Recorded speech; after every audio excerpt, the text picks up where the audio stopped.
जी की जो भाषाई मर्यादा है वो राजनीति के एक आदर्श को परिलक्षित करता है और ऐसे नेता आप अगर उंगली पर गिनेंगे तो मेरे ख्याल से इस देश में नहीं मिलेंगे। ये बात इनको हो सकता है अच्छी ना लगे पुलिस वो बात अलग है।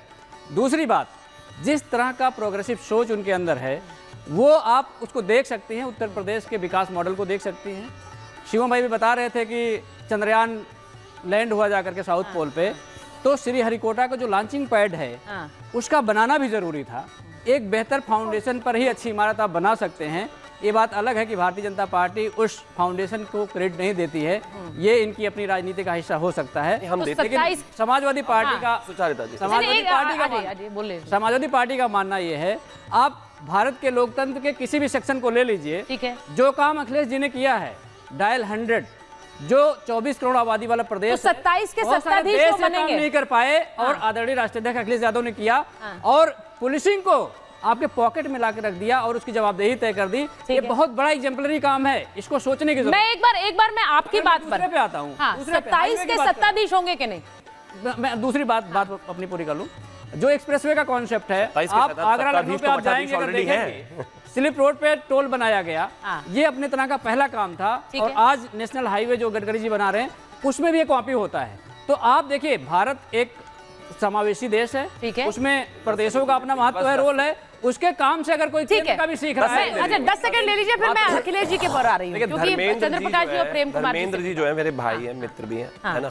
मैं एक ही चीज कहना चाहता हूँ कि बस इन्होंने ये कहना बाकी रह गया कि यूनाइटेड स्टेट्स और यूके की जितनी भी सड़कें हैं ना, वहाँ पे भी टेक्नोलॉजी अखिलेश जी वाली लग रही है। अरे कुछ भी कहते रहते हैं, मतलब इतना नहीं तारीफ करना चाहिए, झूठ नहीं बोलना चाहिए, इतना ऐसे कैसे कह रहे हैं। सारे नेशनल हाईवेज में भी तारीफ, और जो डायल 100 जो है उसको बदला नहीं गया है, उसको क्लब करके एक जगह इकट्ठा करके लाया गया है। मैं एक बार आचार्य राज मिश्रा से जा रही हूँ। आचार्य राज मिश्रा, अखिलेश जी का क्या? मैं एक बात कहना चाहूंगा सारिता जी, ज्योतिष को लेकर अगर बात करूं तो मैं यहाँ एक बात ध्यान रखिएगा, मैं किसी पार्टी या किसी विषय को लेकर के नहीं, एज ए ज्योतिषी बात कर रहा हूँ। बिल्कुल। अखिलेश जी के प्लैनेट अच्छे होने वाले हैं। अखिलेश जी की, यस, अखिलेश जी की शुक्र की दशा शुरू हुई है और शुक्र की अंतर्दशा प्रारंभ हुई है। ओके, शुक्र में शुक्र का अंतर पीछे की अपेक्षा निश्चित रूप से बेहतर परिस्थिति में लेकर के आएगा।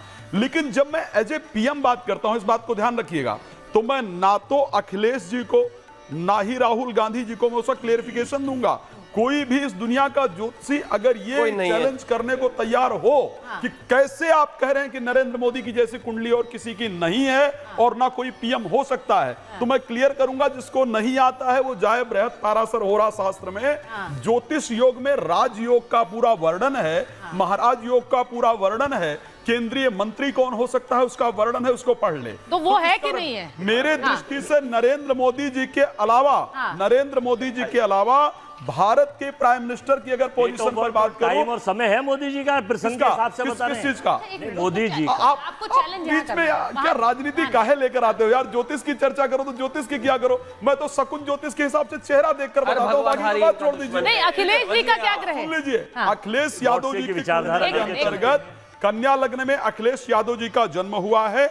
उनकी राशि अगर देखी जाए तो मिथुन राशि है। 10th हाउस के अंतर्गत शनि सूर्य चंद्रमा केतु बैठे। अब देखिए दोनों टकराव देखिए, योगी जी के कुंडली में भी 10th हाउस में सूर्य शनि और बुध है, और उसी प्रकार अखिलेश यादव की कुंडली में भी 10th हाउस के अंतर्गत शनि सूर्य चंद्रमा है। यानी कितना समावेश है दोनों कुंडलियों में। लेकिन अगर मैं एज ए प्राइम मिनिस्टर बात करूं, चीफ मिनिस्टर पर हम आएंगे, लेकिन एज ए प्राइम मिनिस्टर बात करूं तो मोदी जी की कुंडली के अंतर्गत 5 राजयोग हैं, और 5 राजयोग जिसके अंदर होते हैं उसको सत्ता से उतारना किसी के बस की बात 3 बार और प्रधानमंत्री बनेंगे। मैं ये चैलेंज करके कह सकता हूं, मैं यहां बैठकर चैलेंज करके कह सकता हूं कि यदि नरेंद्र मोदी जी दोबारा प्राइम मिनिस्टर के लिए अपने आप को लेकर के जाना चाहेंगे तो किसी की पार्टी की ताकत नहीं है कि वो नरेंद्र मोदी को हटा दे। एक बात और चैलेंज कर रहा हूं। ठीक है। अब मैं एक बार मैं पत्रकारों का आकलन ले रही हूँ। एक बार चंद्र प्रकाश जी और प्रेम कुमार जी के पास जा रही हूँ। मुझे जरा ये बताइए, तो ज्योतिष गणित है, लेकिन इस वक्त जो स्थिति है चंद्र प्रकाश जी, उसमें चेहरे वो कौन से हैं जिनकी रोशनी के आगे बाकी सब फीके हो रहे हैं? देखिए, अपने आप में ये बड़े नेता हैं जिन सबकी हम बात कर रहे हैं,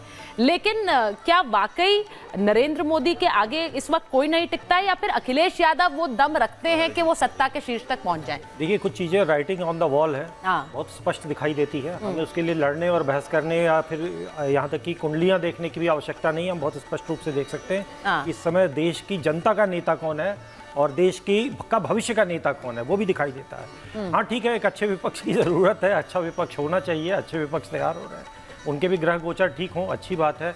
लेकिन कुछ चीज़ें ये है कि हमें एक समझना होगा कि ये देश की कुंडली इस समय ऐसी है, हमारा राष्ट्र जिस तरीके से विकास कर रहा है, दिवाली त्योहार है अंधेरे के जाने और प्रकाश के आने का, वो अंधेरा छट रहा है जो 70 साल स्वतंत्रता के बाद जो हमारा जिस उजाले का इंतजार था इस देश को, इस देश पे जो अंग्रेजों की विरासत जो थोपी गई थी गांधी परिवार के रूप में, और जिस तरीके से हिंदुओं को एक पीछे पूरे धर्म को इन्होंने पीछे किया, एक दबाया, पददलित किया, धर्म की सारी सांस्कृतिक चिन्हों को मिटाया, वो काल अब जा रहा है, उसका उत्थान कल हमने अभी अयोध्या में देखा। तो आप ये कह रहे हैं कि जो गांधी युग, मतलब जब गांधी इस शीर्ष सत्ता के शीर्ष पर थे, वो वाला युग अब बीत चुका है, वो वापस नहीं आने वाला क्या? संभावना नहीं, जनता संभावना नहीं है। प्रेम कुमार जी, उसके लिए ग्रहों को कुछ नहीं करना है। देखिए ये मैं राहुल गांधी की कुंडली पे आती हूँ, लेकिन वो कह रहे हैं कि अब जरूरत ही नहीं है, अब सत्ता के शीर्ष पर एक और गांधी नहीं आएगा, वो ये कह रहे हैं। आपका आंकलन क्या है?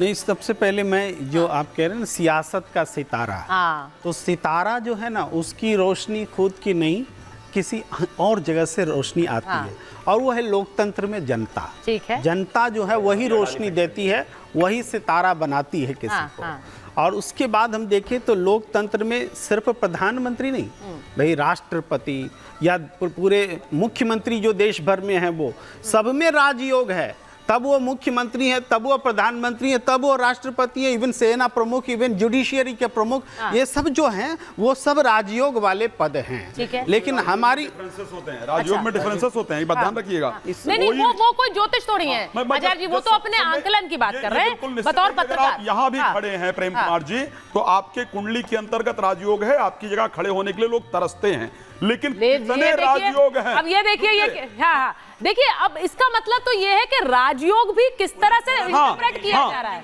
किस तरह से इंटरप्रेट किया जा रहा है, कितने प्रकार के होते हैं। जिस कुंडली में एक राजयोग माना विद्यमान है, लिखा गया है अड़चन और अधिपति राजा मंत्री मंत्राधिपो भवेत उभय अन्नन संदिष्टो जात सचेदी राज्य भाग।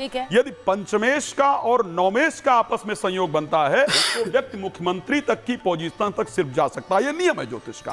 यदि नौमेश दसमेश और पंचमेश इन्वॉल्व हो जाते हैं, नौमेश दसमेश पंचमेश और लग्नेश अगर इन्वॉल्व हो जाते हैं, चाहे वो D1 में हो, D9 D10 में हो, तो प्रधानमंत्री तक की पोजीशन के अंतर्गत जा सकता है। आप अखिलेश यादव की कुंडली में अगर उठाकर ये दिखा दीजिए, राहुल गांधी की कुंडली में उठाकर दिखा दीजिए, मान जाऊंगा कि ठीक है। मैं अब एक बार प्रेम जी कंप्लीट कर लें। मैं कह रहा हूं आप थोड़ा द्रौपदी मुर्मू जी का भी देख लीजिएगा कुंडली, अगर देखेंगे तो इसको ध्यान रखिएगा। निश्चित रूप से वो राष्ट्रपति है। मैं उससे आगे कहता हूं, देखिए इसमें तो कोई संदेह नहीं है, तो स्थापित सत्य है कि नरेंद्र मोदी जी सितारा हैं और जनता की रोशनी ने उनको सितारा बनाया है। और पर यह भी सच है कि जो उनकी पॉपुलैरिटी 2014 में थी उसमें लगातार कमी आई है, उनके पॉलिटिकल परफॉर्मेंस में, इलेक्टोरल परफॉर्मेंस में लगातार कमी आई है। देश में सबसे लोकप्रिय नेता कौन है, अब टीवी चैनल सर्वे कराने में डरने लगे हैं। ये सारी स्थितियां भी हैं। आप अपना आंकलन बता दीजिए, मैं अपना सबसे पॉपुलर कौन है इस वक्त? तो इस वक्त आप करा लीजिए ना, राहुल गांधी और नरेंद्र मोदी में किसी चैनल की हिम्मत नहीं हो रही है पॉपुलर। छोड़ दीजिए, करा लीजिए, पता चल जाएगा। आप अपने सर्वे यही करा लो, मुझे बोलने दीजिए, मैं बोल रहा हूँ। प्रेम कुमार जी, सर्वे चलिए नहीं कराया किसी ने, लेकिन आप अपना आंकलन बता दीजिए। आपका मानना है Rahul Gandhi is more popular than Narendra Modi?